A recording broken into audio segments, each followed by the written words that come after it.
একটা ছেলে, বয়স মাত্র ১৬। একদিন সে তার মাকে জিজ্ঞেস করল, মা, আমার ১৮তম জন্মদিনে তুমি আমাকে কি উপহার দেবে? মা হেসে বললেন, বাবা, সময় হলে আলমারিতে খুঁজে নিও। কিন্তু হঠাৎই ছেলেটি অসুস্থ হয়ে পড়ে। ডাক্তার জানালো তার হৃৎপিণ্ডে ছিদ্র, আর হয়তো ২ মাসের বেশি বাঁচবে না। সময় গেল, ২ বছর পর সে আশ্চর্যজনকভাবে সুস্থ হয়ে ফিরে এলো।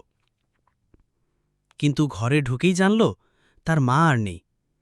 সে দৌড়ে আলমারি খুলল, ভেতরে একটি চিঠি।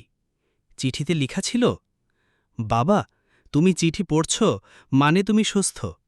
তোমার ১৮তম জন্মদিনের উপহার চেয়েছিলে, আর আমি বলেছিলাম সময় হলে আলমারিতে পাবে।